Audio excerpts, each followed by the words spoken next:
which includes so-called Sadducees and every other group, Maccabean groups and so on. But we have Sadducees in the New Testament, right? But the Sadducees in the New Testament are not the Sadducees Herod executes before 37 BC. They're a new group that owe their existence to Herod and his family. So really, after that date, we should call these people Herodian Sadducees. But of course, they don't do that. They just call themselves Sadducees. Well, what does the word Sadducee mean? Priest class, basically. So by the time Herod has gotten rid of the Maccabean priest class, who were the priest kings previously, so I don't know if I've lost here, but the Maccabees, what party would they be? Well, Maccabean, but also they would be Sadducees. But they would be Maccabean Sadducees. When Herod destroys all them and sponsors a new group, Josephus tells us that after this period, the Sadducees were controlled in all things by the Pharisees.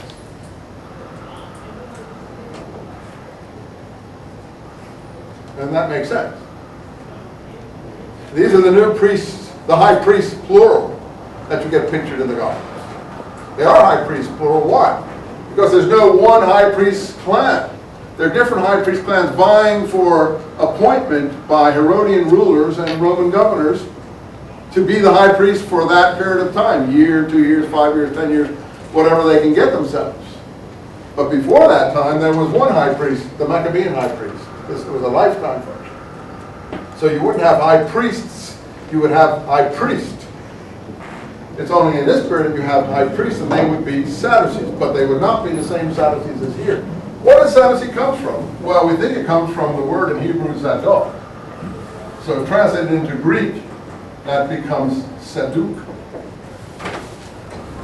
And who was Zadok, for those people who know the Bible?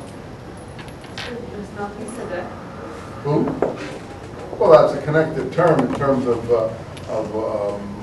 similar root letters, and there is a connection to some extent. That's the point. But well, first of all, she says Melchizedek. ZDK in Hebrew means righteousness or justice. It always means. Hebrew is a language based on 3-letter roots. Melchizedek means king of righteousness. Zedek is the basic 3-letter root pattern for that. And as she correctly sees, it's the same root pattern as that, only the vowels are different. This is a personal name, this is a concept. And so on. To make righteous, if you want to know in Hebrew, to make righteous, to justify, here's the 3-letter root. So you put an I here, and you put a prefix, and you've got a causative, as they call it. To make someone righteous, to justify. We do it in English too, justify, and so on. But Hebrew does it with a vengeance, and so she knows, I'm sure, some Arabic, and Arabic does it with a vengeance, that they're related to. But we look for the 3-letter root to know the sense of a word in Hebrew or other Semitic languages like Arabic or Aramaic or something. And the ZDK is righteousness, justice. But in this case, it's a high priest. The name of high priest, the high priest of David's time. You look in your Bible, the name of David's high priest was Zadok. And Solomon after him, the first high priest of the first temple. That's what this term is relating to. A genealogical relationship to the first high priest of the first temple. Whether they really had such a genealogy, you'll have to decide. But that's the conceit.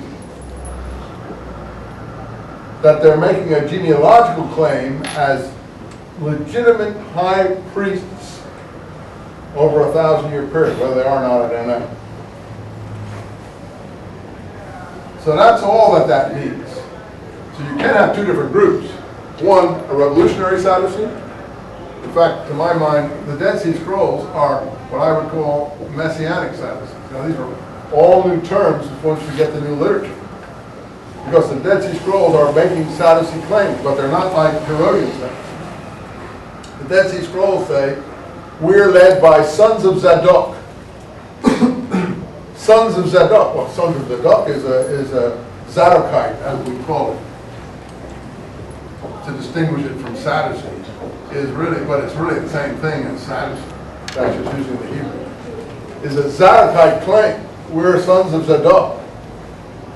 B'nai Zadok, as they call themselves. But as she was saying, it could also mean sons of righteousness, which is a term we also find in the New Testament.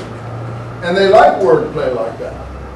In fact, several times in the scrolls you've come upon the term not sons of Zadok, but sons of righteousness, sons of Zedek.